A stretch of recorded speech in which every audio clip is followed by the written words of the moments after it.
that farmer that goes after your landlord. That's the first thing that popped in my mind, and I know that's the first thing that popped in our listeners' mind is they went to church.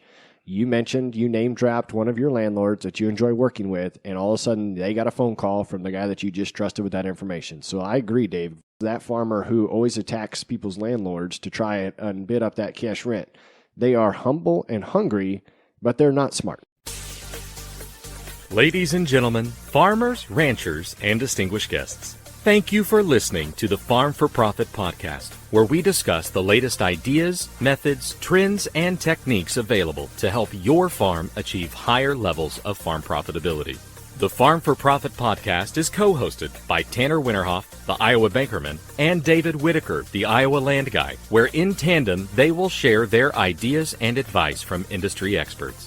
Thank you again for listening to the Farm for Profit podcast. Remember, if you aren't farming for profit, you won't be farming for long.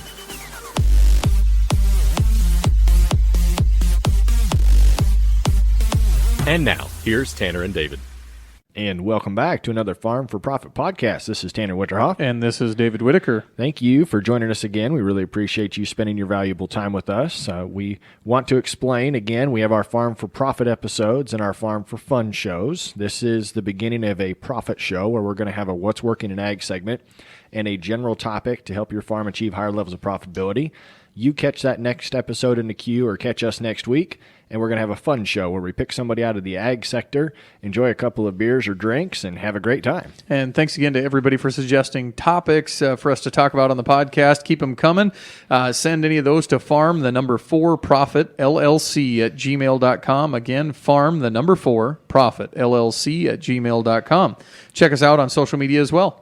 We are very thankful to have Gearinghoff as a partner, so why don't we spend some time right now doing the Gearinghoff Head of the Class listener review. So got two of them today. Combine Ryan said, great podcast. And is it Austin Bolin 3? This was a great podcast, really gave good overview of Travis Burkhardt Foundation story. We did have a blast working for them. That was a lot of fun putting that episode together and the whole experience. So yes, leave your reviews behind. We really appreciate that. And now, as promised, we're going to jump into a From the Field segment. I just realized, Dave, I lied. I told you that Farm for Profit shows have a What's Working in Ag segment and then a general topic. We're going to screw that and go with a From the Field segment. What do you think? And even the Farm for Profit ones are fun if this is your first time listening. So back by popular demand, we have Brody Benton, and we're going to refer back to something we talked about in episode 44 we had you on, and we focused on your soil, and you talked all these big words, microbials and craziness. Thanks for coming back. Yes, thanks for having me back. So, Brody, why don't you reintroduce yourself in case somebody hasn't picked up episode 44 so they know where we're coming from? Yeah, so episode 44, we had myself, Brody Benton. I'm a regional sales manager for BW Fusion. We also had Bodie Kitchell, not the same name as mine, which a lot of people confused, but that's okay. We just have the killer bees coming at you from BW Fusion. So I'm here, giving a From the Field segment, which we're not from the field today because it's a whole whopping 42 degrees on April 20th. So, but you've been out in the field. I've been out in the field a lot and moving a lot of stuff around. Tell our listeners, other than our kids being in baseball together, what have you been in the field, the actual farm field, doing? What have you been doing lately? What's your job entail? From the baseball field, it's been really cold. Long underwear have come in handy this time of year right now. But in the field, what we've been doing, setting up a lot of different new innovative trials, what we've done.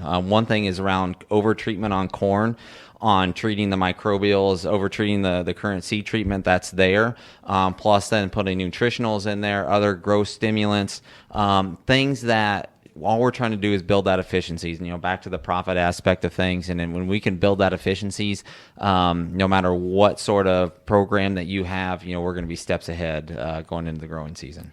So that's what you've been up to. What are your growers going through right now? What are some questions that our listeners might have in their head?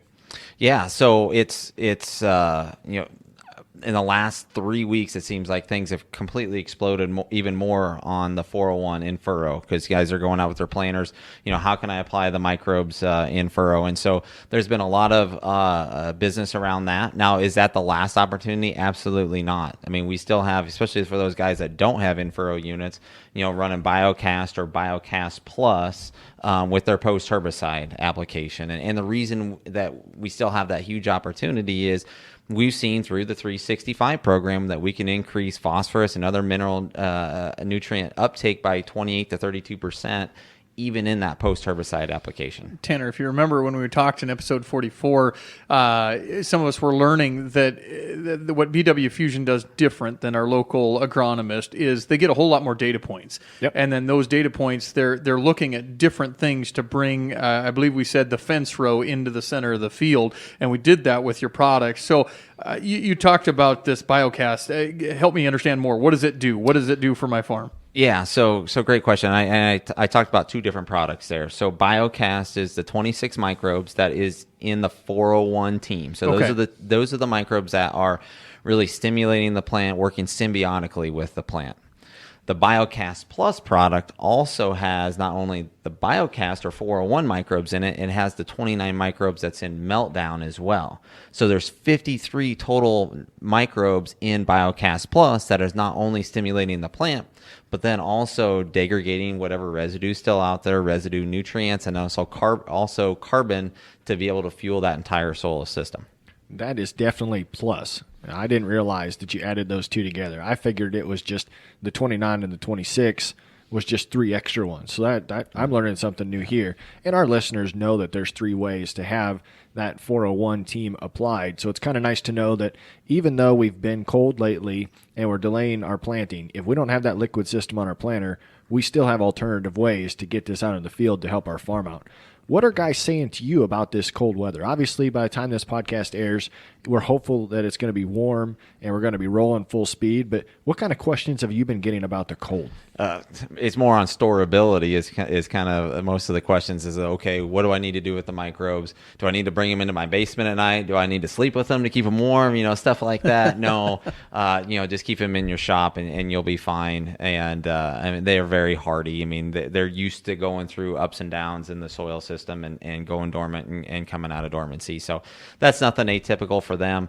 As far as, when do I go plant? I'm looking at this next 10-day forecast, and I don't know if any of you believe in fog days, but I do. And we have fog days lined up for the end of April through the first week of May. And if you look at the Weather Channel, they're calling for about 5-6 days straight of rain starting the 28th of April. So I'm looking at, okay, I think Thursday the green flag drops here, which would be the 22nd of April. And we're going to have about 5 to 6 days of planting, and then we're going to get some wet weather on top of that. This is really going to put him to the test because this episode's going to come out, I think, that first week of May. So we should be in the middle of a wet spell. Yeah. And we all know that if you're right, nobody's going to say anything. But if you're wrong, you're going to catch all kinds of flack for that. So I'm going to put a plug in there's a 16-year-old guy on Facebook. It's called Midwest Weather. And that kid has been spot on. I started following him back last fall with weather events, rain events, snow events. And that kid, he's got 3 different models that he formulates his predictions on. And he's really close. A lot better than our local Weather Channel, I can tell you that. And the app's on my phone. I definitely need to get into some type of a subscription. So when I called you the other day, Brody, you said you were out delivering some corn around that you had done an experimental treatment on. What can you expand a little bit? What are you guys doing looking into the future and how you could advance BW Fusion towards helping our listeners? Yeah, so currently we have the 401C treatment. So that's just over-treating corn. You could over-treat that on corn, or it could act as like an inoculant on soybeans. But what the other things that we're doing with that is, okay, how high can we push those rates up? What are other things that we can put on there? So micronutrients, zinc, manganese, copper. What other root promoters can we put on there? What other stress relievers can we put on there? And actually, the seed that I had treated or that I was hauling, we'd put up to 16 ounces of product per unit, which that's almost 4x the amount of total product that anybody would ever treat on seed. So those are the sorts of things that we're doing to back to improving the efficiencies. But then those side by sides are going to go through the 365 program. Did we increase early season micronutrient levels? Did that pull any other nutrients along with that as well? And so that's where we bring the two things together. So now I know I have a listener that's thinking the same way I am, that you just put that much more seed treatment on that kernel. Are they going to have any issues getting that through their planter? So that was our concern at first, but we've actually planted one of those boxes over by Boone with a dealer over there, and that was my first question: is how did it plant? And his dad was actually the one running the planter. So if there was going to be a gripe, I mean, it was going to come in a hurry. Yep. And he's like, no, we had maybe a few extra kernels, but nothing that would set an alarm off on their precision units or 2020 monitor. So good. And then the other conversation I had was with Corey, one of our co-hosts, and he's mentioned that you guys have got some stuff working on his farms because, like we said, we're going to try and get into that 365 program displayed on our website so we can see what's going on in Corey's field. So what things have you been helping him get fixed, and what products are you using to do that? Yeah, so both on corn and soybeans, one of those is the cornfield, one is the bean field. So we're going to run our 401 in furrow, the base 26 microbes, plus then HF12, which is humic fulvic acid, and then C-amino, which is seaweed kelp, plus then chitosan and other, I think there's some yucca extract and other things in there too to increase nutrient uptake. So those are the three things we're going to run as a base, but then he had some different pH issues on those two farms, and so we're going to run some different blocks of Pell Lime out there as well with my pull behind spreader here tomorrow. So you got me wondering, as a novice listener or somebody out there that might not be farming and tuning into our podcast, you just said acid, you said a bunch of other things that is going on our crops. I heard him say yuck in there. Yeah, I'm pretty sure. So what I'm sure you get that question a lot, but there's a lot of different things that you're adding as seed treatment or to our plants. How does the general public take that, and what are your thoughts on safety? Well, there's nothing really from a safety standpoint. It's not like it's hydrochloric acid. It's going to burn your skin. And, okay, fair enough. That's good to know. All I can think of is a scene in Indiana Jones. But anyway. Yep, I'm with you. So humic acid is a long chain carbon. Okay. So think of it this way. Think of you have a plate of food in front of you, and you have your steak, potatoes, and you have your dessert. So humic is that long chain carbon. It's like your steak. It's going to take longer to break down to become an energy source for you to consume. Okay. Same for the microbes. The fulvic is your potatoes, more of an intermediate food source. And then if you were to have any sort of sugar source in there, that would be the dessert. It'd be quick release and utilization right away. So that's why we put those three things together. So like the C-amino, that acts as like a sugar source, plus then all the other goodies that come with that. So what I'm gathering is all these goodies are food, Tanner, for our plants, and that is what makes them grow better. When we talk about why BW Fusion, why do you want bigger yields? Why do you want better crops? Well, feed your crops and treat them right and healthy. And natural. We do that as a human. The more healthy we eat, the better our physique is, right? Well, same deal. Correct. And there's other dynamic things that come with humic as well, as far as the CECs to keep nutrients available and stuff like that. So it's a very dynamic thing to add into your soil system. Sweet. Well, that was a very fast from the field segment. Not from the field because of the temperature and weather conditions that we're sitting and experiencing here in Central Iowa. So, Brody, help our listeners remind them how they can get a hold of you if they've got questions or want to explore any of the things we just talked about. Yeah, so you can go on our website at BW Fusion, I guess bw-fusion.com, or you can reach out to me. My cell phone number is 515-650-0501. I'm happy to answer questions all the time. So. All right. Say that phone number one more time for us. 515-650-0501. All right. Now, if you hit the back 15 seconds, you can hear his phone number for 2 more times, and you'll make sure you got it written down the right way. But thank you again, Brody, for joining us from BW Fusion. That was a From the Field segment, and we are ready to jump into our general topic for today. Tanner, and if we start talking our general topic today, this is one that I kind of brought to the table, and it stems from a book that I read called The Ideal Team Player. And I read this book right as I was taking a new job and had a difficult relationship with one of my coworkers, and it was recommended to me, and now I'm going to recommend it to our entire podcast listening base, is Ideal Team Player. And truthfully, when you first suggested this to me, Dave, we're talking almost a year ago when you brought this up.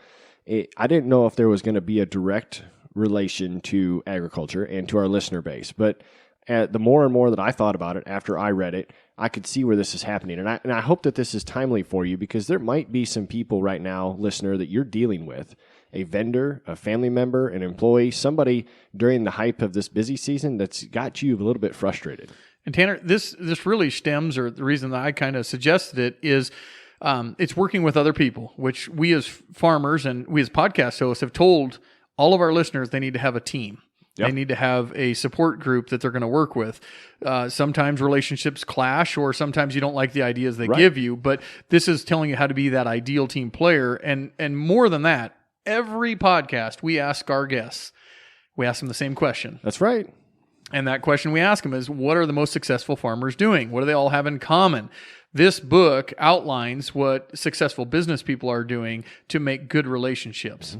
So yeah, the nature of the book that Dave is talking about here, The Ideal Team Player, it's a leadership fable about the 3 essential virtues that a person or an employee should have. So if you're thinking about this now, I want you to think about the agronomists that you work with, the people on your advisory team, your family members, you yourself, and the way that you behave and conduct business as we put some of these into perspective. So let's take the setting of this book out of the corporate world, Dave, and try and relate it to farming. So we'll do our best to do that with you today.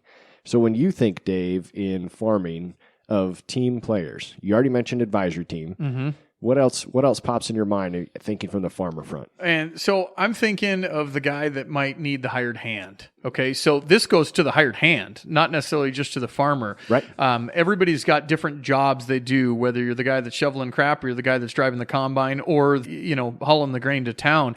They all have different things that they're focused on, but how we communicate with the other people of how we want that job done. So from boss to employee, from employee to boss, how do we get that message across? Right. And being a leader can help you train those employees if you see that they're lacking in some of these virtues. So we're gonna get into those, but everybody in your mind, you already know what your opinion of a team player is. So I'm curious if we're gonna kind of align these with you. So according to Lenacci, I'm going to say Lenacci. That's the way, Lensani?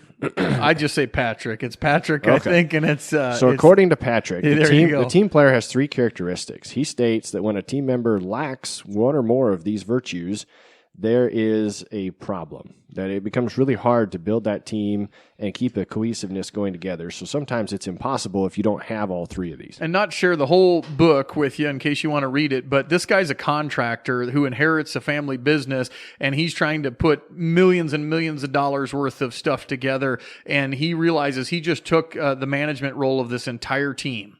And, now what do we do with it? Maybe we could relate this to a farmer. If somebody passed away and all of a sudden the son has to run the entire farm, but dad's been doing it for years, or grandpa has, that's the exact same thing that happened in this book. And then as he looks at all of his players on his team, he says, oh boy, this guy works, this guy doesn't, this guy does, this guy does. And so he wrote this book of 3 different virtues. Yes. So let's start with the first virtue. The first virtue is humble. So they're saying this is by far the most obvious and easy to understand. Humility in a team member shows up when there is a lack of excessive ego or concerns about their own personal status. So we all know what being humble means.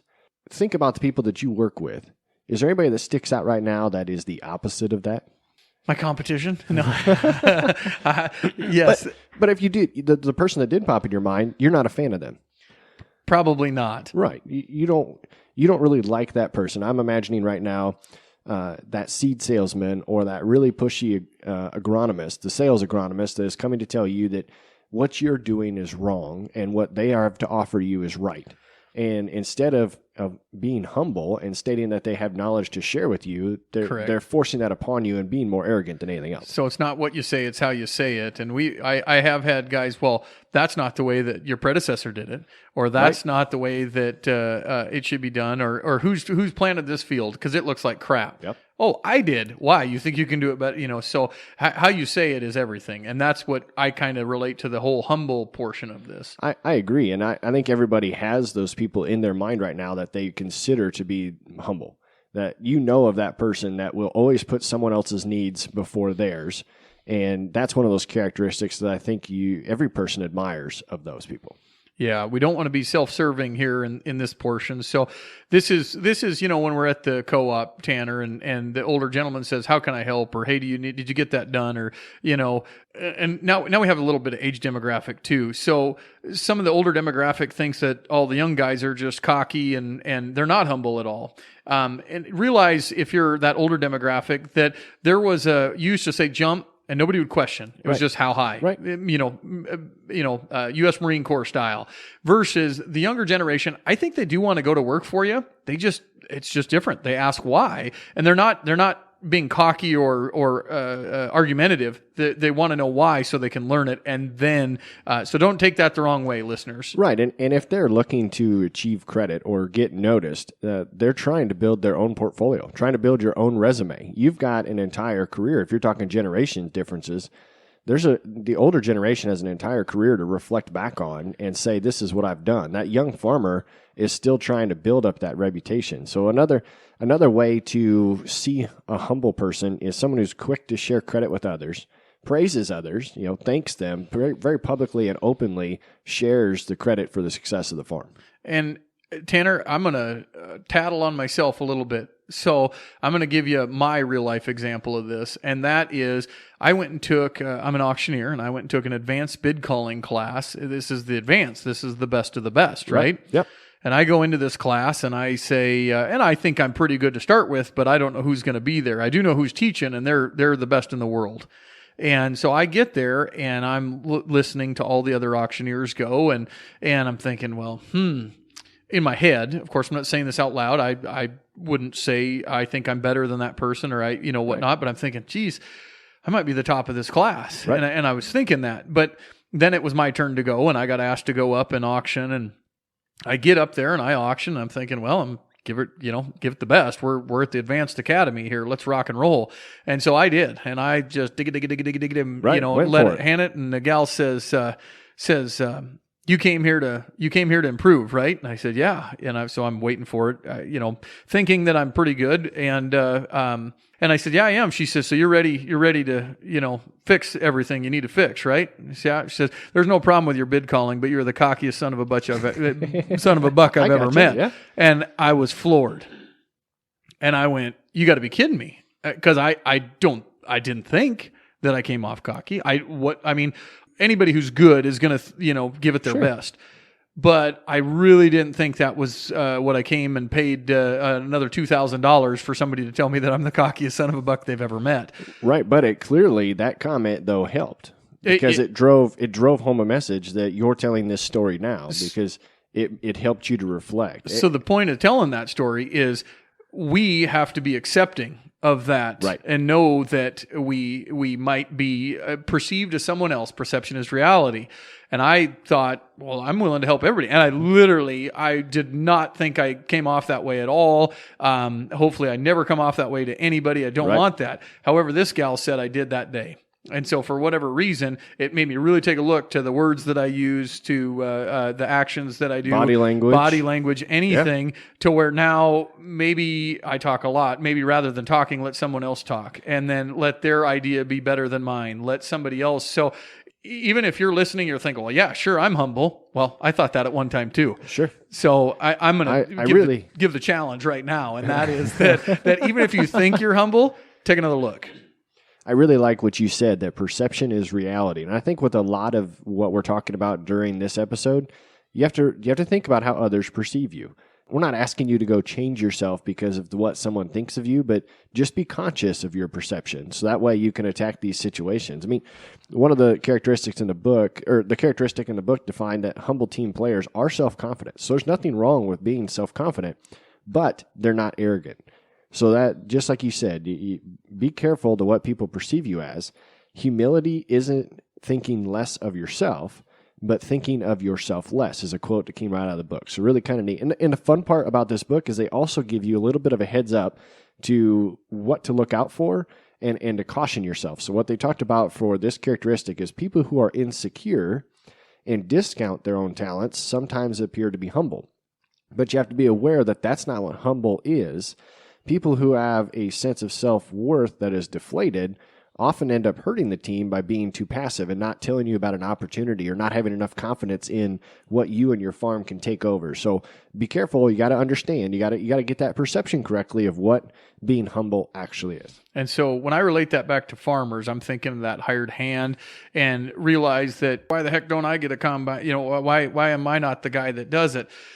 Realize the boss might have something else in mind. Yep. And he might think that you're really, really good at driving the truck and you're the only one with a CDL. So just don't have the perception or don't think or ask questions. Hey, why am I the guy driving the truck instead of the combine? I have more experience than XYZ operators. So that's what being humble is. That, just like you said in the book, humility isn't thinking less of yourself. You can still be good at what you do, but think of yourself less. And as a leader of those employees, actually listening to what they're saying to you and the questions that they have may help you find a spot or a hole in your leadership ability that you weren't aware of. So let's move on to the second virtue, and that is hungry. When I first read this, hungry didn't fit. I didn't think of hungry as being a virtue. But the way they defined it is hungry people are always looking for more. And that has been one of our number one answers when it comes to what are the most successful farmers doing. I think it's probably been repeated more than any other one, and that is they're always striving to be better. What's new? What can I learn? What can I get on TikTok and meet up with all these other guys and figure out a different method? What are carbon credits doing, et cetera, et cetera. They're always moving forward and looking to the future. Right. What can I change in my operation? Not because I'm doing it wrong, but that I can do better. And I would argue, Dave, that every one of you listening to this right now, listening to this podcast, are hungry. Because our podcasting style, sure, it's fun and it's business. But I know that you're here for this episode today because you're hungry to try and pick something out of this message. And that's why you continue to come back each week. So first of all, congratulations, listener, for doing that and being part of this. You might already have one of these virtues already covered. And for the ideal team player, you need to have all three. Doesn't mean that if you don't have one that you can't be the ideal team player. Just know what to work on, as I have tried to do myself, and hence the reason for reading the book. So when I think of hungry, and I'm thinking of hiring somebody, I just got to do this last week. I could hire someone, and there were some that just want to do the status quo. Well, what time do I have to show up? Yeah, okay. What time do I have to be there? What time do I have to be there? What is that? And there was other people that asked the question, well, what's the future of the company look like?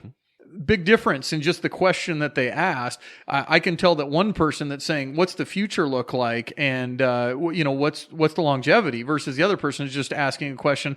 Well, what time do I have to be there? Right. How long do I have to be here? So if you're the senior manager farmer that is looking to hire some people, maybe you're looking for that young guy that says, I'd like to take over a farm someday, but I got a lot to learn.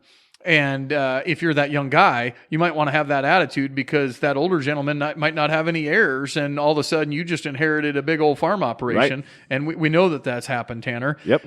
So if you're hungry, stay hungry and keep trying to be better. Yeah, so they define it as intrinsically motivated, diligent, and have a strong desire to do more by going above and beyond. And I agree. That would be something that you pick up on is that hired hand that shows up early before chores to check the cows, or the one that is always in line at the elevator to dump before they open. You can see that very obviously in a person's characteristic. I keep thinking of this as business owners, and in the farming world, it's rare to find that employee that goes above and beyond for the farm owner. I think about this a lot. I'm one of those. I would like to say that this is a characteristic that I have, is I go above and beyond for the bank. But I actually think that I'm going above and beyond for my customer. The bank doesn't matter. It does, pays my paycheck. If you're listening, bank, Vision Bank, thanks. But ultimately, I'm going above and beyond for my customer because I want to make sure that their business is not interrupted because of something that I did. So if I got to come in early or stay late, that's the way that I view going about this. And Tanner, I guess I put myself in the same boat that you are, maybe for a different thought process, though. I don't ever want anybody to think of me as the guy that didn't give 120%. Yeah. So when I think of going above and beyond, it's for personal perception. I don't know if that's humble enough, but for personal perception, I don't want people to think of me as the guy that went half speed. I want to be 110%. So they're like, that guy never slows down. He is always looking forward. He's on to the next deal already. Like, holy smokes. And so nobody can ever complain that he didn't get his job done. No, Right. he was here before, long before. And that was just a personal attribute that I wanted to exacerbate to any potential employers or anybody that knew me, that I wasn't the quitter. So if you, listener, are thinking about your advisory team and the people that you work with, think about those salesmen. Are they answering your phone calls on the weekend? Are they the ones that are always coming, seed deliveries, getting seed delivered on time, making sure that the chemical totes are ready? Maybe you're going to run short on fuel. Just the people that you're working with, if you have somebody that is constantly letting you down, maybe we need to find a new somebody that isn't going to, that is going to be more hungry to service your business and ultimately help your farm be more profitable, because we don't want downtime. And this can go with our whole advisory team. So the people that are good on your advisory team, I know we've talked about it a million times. Think about this. So when PPP loan came out, Right. The Paycheck Protection Program, I was pretty busy. Now, I had a banker reach out to me and say, hey, Dave, have you thought of doing this? I had an accountant reach out to me and said, Dave, this would fit your bill. You probably should do this. Are you going to let go of any employees? Those are the people that are going above and beyond because they're looking out for your future. And I don't know that they made anything off of it. They didn't necessarily get anything off the accounting side of it at all. It was just looking out for that person. So if you're the seed rep listening, maybe it's, hey, did you hear about this new hybrid? Hey, did you guys hear about this new Gearinghoff head? I think it could be beneficial, and you might be able to do carbon credits because of the road, there's... Well, I was just thinking, hey, have you heard about the Farm4Profit podcast? Yeah. That's a really easy above and beyond. Just hit share. Send That's us all you on gotta the offense. do. Oh, that was a shameless plug. That was worked awful. out perfect. So in the book then, or with this hungry characteristic, what they tell you to be aware of and look for is people that are hungry but in a selfish way. So you got to be careful that just because they are going above and beyond for you, is there an ulterior motive? So it's extremely detrimental to a team's health if they're doing it this way. Hunger driven by selfishness causes an individual's goals to get in the way of the team's goals. So are they just pushing a product because they get paid commission, or are they pushing a product because they know it's going to be better for your farm? And, when I originally read this book, I was thinking about the other person that I was frustrated with at work. And I thought, she needs to read this book. Like, she needs to read it. And then I read it again and said, maybe I need to read it. Am I that person? So I hit that home. I didn't want to be selfish, that I wasn't trying to advance my career. And before I took this new job, a previous boss of mine told me, whatever decisions you make as a leader, as a manager, make sure you make those decisions based on your employees, and you'll never be wrong. And so I thought, well, that's every decision I've made so far is based on the employees that I'm trying to represent, or the group that I'm trying to lead. And so I think that was one of the best quotes ever given to me, was make sure any decision you make it in the best interest of the people you lead. Yeah, whether it's a customer base or an employee base, I totally follow in line with that, dude. That was great to add. So now the third virtue is smart. So what are we talking about by smart, Tanner? We're talking to emotional intelligence. So this was the one that really bit me, and this was the one that was Jen Hartman talked about this. Some people just get it. Yes. And so I'm going to call it business politics. That's what I'm going to call it. Sometimes know when to bite your lip and bide your time, even though you want to floor that guy, and you sure could. Is it beneficial to the group? So even though that hired hand just left the valve open on something and it ruined the entire day for everybody, and everybody knows it's their fault, it doesn't help to chew their backside. I had an instance to where this became obvious in my career early on, was sitting in a loan committee in which I had made some observations of this customer's balance sheet and their spending habits. And I made a comment that I had noticed this. It had no bearings on whether that loan should be approved or not. But I made myself look like a jerk in front of the entire loan committee because someone else was presenting a new loan. Their customer, I made an observation that just made myself look like an idiot because I was trying to point out something that they maybe didn't notice. There's absolutely no reason that every person in this world can't be smart and figure things out. You just have to be attuned to the environment that's around you. A conversation sometimes can be held in private rather than in public to get that message across and allow you to come across more intelligent, or at least, again, to help with that perspective, Dave. And they say smart people exercise great judgment and intuition around subordinates or in a group of, a group of people that they're leading, and the group dynamics make them fully aware of the effect of their words, because, there was just a big thing politically. Your words matter. I just call it know when to bite your lip and bide your time. Yep. And I'm reflecting back on my in-laws' farm. So my in-laws have a grumpy Dan and a happy Dan. And it's very clear which one of those Dans the employees enjoy working with. You don't want to get assigned a job with grumpy Dan, or at least if you're going to, you know that you're going to be put in a position to where you don't like what he said.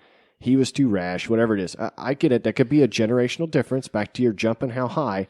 But that still is the point of these three virtues, is if you don't want to be that person that people avoid, this is one of the characteristics to possess. And in the book, as a new leader, I've been trying to read this. And what I've been trying to read into is actually, do you fire that person? Do you let that person go? If you know they're going to bring down the dynamics of the group, then do you let them go? Do you say, I don't think you match with our vision of the direction we want to go? Furthermore, in the back of my head, I know there's going to be a lot more happy people, and I think they're going to produce better because Grumpy Dan is gone. So I've struggled with that. Do you let that person go? They may be a good producer, maybe a good hired hand, but if they're bringing down the whole dynamic, what's your thoughts? I think that you as the leader first are responsible for trying to help them grow in this virtue. To see if there's something that you can do, a conversation that can be had, a training, a set of meetings that can help them become more smart and aware of their surroundings and the things that they say. Because if you can educate them on different ways to say the same thing and they get their message across, they're not getting stifled. You're not shutting them up. You're still going to have and make sure that their opinions are heard, but maybe we can deliver that message in a different way. I mean, think about this. Think about landlords. Every one of our listeners has a landlord that they absolutely hate talking cash rent with, because that landlord doesn't care. Absolutely zero care. There's no smartness in their conversation. They don't have all of these virtues because they're out for the sheer dollar. But we all have those landlords that we enjoy. The ones that we actually swing by their house and have lunch with, the ones that we take and maybe write that extra check at the end of the year for because we really care about them. Just think about how smart they've been in their conversations with you in the past to get that reputation built up with you. And I'm going to go back to perception. I'm going to give another story.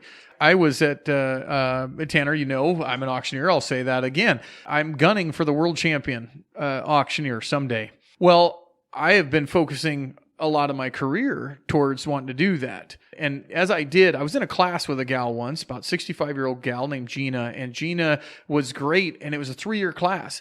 But Gina wasn't somebody that could get me to where I thought I needed to go.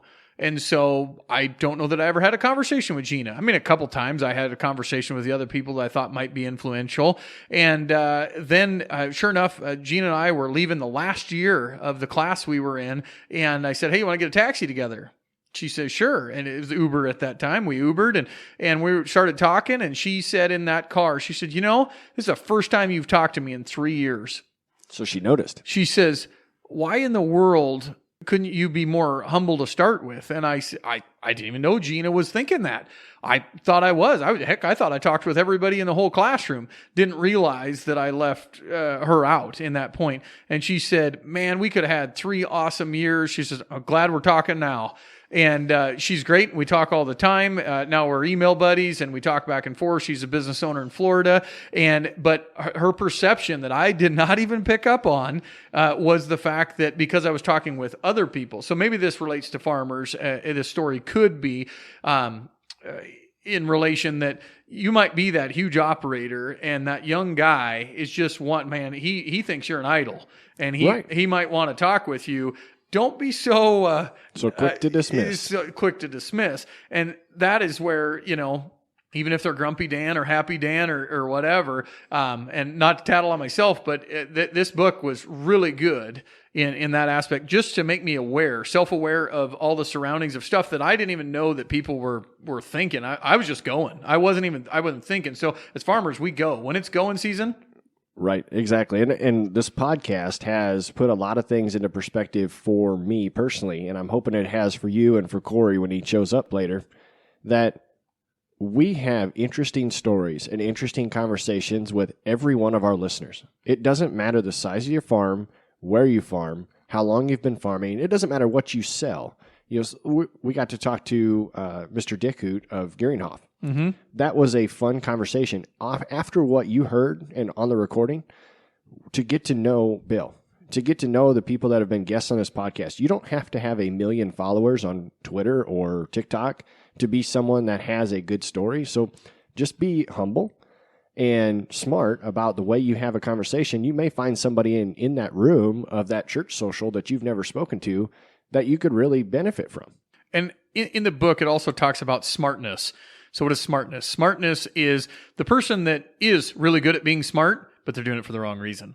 So that's true. Yeah. That's the person that can read the language, read the body language. They know if they rub the right shoulders of the right boss that they're going to move up, et cetera, et cetera. Not everybody's in it for the good intentions. So make sure they have all three. Yep. Are they humble? Are they hungry? Are they smart? All at the same time. Yeah, because that smartness is where I see that playing a lot in agriculture. And that's that farmer that goes after your landlord. That's the first thing that popped in my mind. And I know that's the first thing that popped in our listeners' mind is they went to church. You name dropped one of your landlords that you enjoy working with, and all of a sudden they got a phone call from the guy that you just trusted with that information. So I agree, Dave. Very good point. You need to make sure that have all three. So the other thing, as you get towards the end of the book, is they start to tell you how to recognize people that don't have all three. So the first one is the accidental mess maker. So you know that team member who is wicked smart, motivated, always bubbling with great ideas, but often rubs people the wrong way. And that's who we just kind of talked about was that farmer who always attacks people's landlords to try and bid up that cash rent. They are humble and hungry, but they're not smart. And the second person to watch out for is the skillful politician. They're everyone's friend. Yep. They're confident. They know perfect thing to say at the right time. They're motivated, eager, ambitious, but only when there's the element of personal benefit to them. Mm-hmm. Absolutely. That's that person who will volunteer for something if they know it's going to benefit their company, benefit their farm, benefit their family or their child. It's good that they volunteered to put that together. But that is truly someone who is hungry and smart, but not humble because they're always thinking about themselves. That's the skillful politician. And that's when people say in farming, I think, that it's become business. And it has. It has become business, and you need to be skillful, and you need to be a politician. But there is a humbleness that needs to be taken into consideration too, not just, I see an opportunity, let's pounce. So the next one they tell about is the lovable slacker. So he cares about absolutely everybody. He's charming, always positive, technically capable, dependable, and a solid member of your team. However, he's only going to do what you ask him to. And I know I can already think of a couple of employees that unless you give them a task, unless it's on the whiteboard, unless it's in their phone, that's all they're going to do. And once they're done with it, they're going to come back to the shop and they're going to sit until you tell them to do something different. This is what I think of when I think of corporate America. They're humble. They're smart. They know when to bite their lip and bide their time, but they're not hungry. They get paid their check. They're waiting for Friday. Yep, that's exactly what the lovable slacker is. And the last example that they give us is the bulldozer. And I don't even think we have to talk about it. You guys get it. When you think of a bulldozer, you think of a powerhouse, somebody that isn't going to stop for anything. We're going to get this job done. We're going to hit that deadline no matter what the cost is. And you can immediately already tell that this person's hungry, but they aren't humble and they aren't smart. No. Because they will run over whatever it takes to get to that finish line. Yeah, and we all know people like that. We all know the bulldozer that it's my way or the highway, and there's the right way, the wrong way, and my way. So yada, yada, yada, right? So if you're still listening to this, I applaud you because you understand that this is applicable to farming. This is applicable to ag sales, ag business. Everybody listens to this podcast. So thank you for sticking around. But think about that. Think about yourself. Think about the people that you network with, the employees that you're going to hire. Maybe you don't have all these characteristics. Or maybe like Dave and I gave examples that we're still growing in some of these categories of these characteristics. But think about what you could improve upon. I love the book. It was recommended to me because I told a guy that I was struggling with an employee, and I'm glad he recommended it. If you have time to, and I do the audiobook, so if you're planting or harvesting or whatever you're doing and listen to the podcast, go to Audible, grab that book, or go to Amazon Downloads, any of them, and grab that book and just take a listen. It's a pretty short read, but just think about how many win-win situations you can put yourself in if the perception that you have is that you possess all three of these virtues. So think about that. In agriculture, trust is everything. And definitely one of the baselines of trust, I think, are these three virtues. So, Dave, do you want to try and summarize this up, or do you want to do the challenge today? Sure, I'll summarize it up. So, again, we started with a recommendation from myself, the ideal team player. And the author of that book is Patrick, and we think it's, how did you say it? Lanacci? Patrick Lanacci. That's what we'll go with.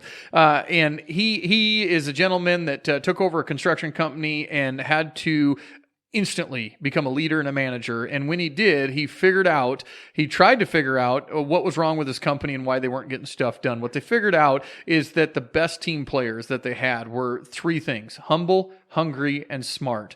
Humble, by far the most and easiest to understand. They were just being a humble person that worked well with others. Hungry, the people that were looking to always advance, always be on top of their game, always looking for more. They didn't just settle for whatever they got. And smart, of course, smart in the instance of being intellectually smart and knowing when to bite your lip and bide your time, knowing how to work well with others, and knowing when to challenge the process and when not to. And then they talk about all the different things that could be something not to look for, Tanner. And that's that accidental mess maker, the skillful politician, the lovable slacker, and the bulldozer. And we in farming have one of those everywhere. I know we do, of each kind. So that's kind of what we covered today. And I'm guessing you're going to give them a challenge that goes right along with all of those virtues. Absolutely. And we don't have anybody here to ask today about what we think the most successful farmers all have in common. But that's the reason we did this episode, is we think that they all have these virtues. So I challenge you to think about these characteristics. And if you are lacking on one, be honest with yourself and just work on it. Just start building that. The same thing with the employees that you have around you or family members. If there's something that you can help somebody be better at, because maybe you are extremely hungry and you can help share some of that motivation. Maybe you are smart and you know the tactfulness that it takes to get through conversations. You can help bring people up. And obviously, as the team gets stronger, your farm's going to get better. So that's my challenge, is think about yourself and then think about others to see if you can't help build that support around you. And remember, just like Dave did, he suggested this topic. Send ideas to us, farm4profitllc@gmail.com. Remember to like, rate, review, and share this podcast with all your friends. And venture on over to YouTube, hit subscribe. We'd love to have you join the network over there. And until next time, we hope you have a good one. Remember, if you aren't farming for profit, you won't be farming for long.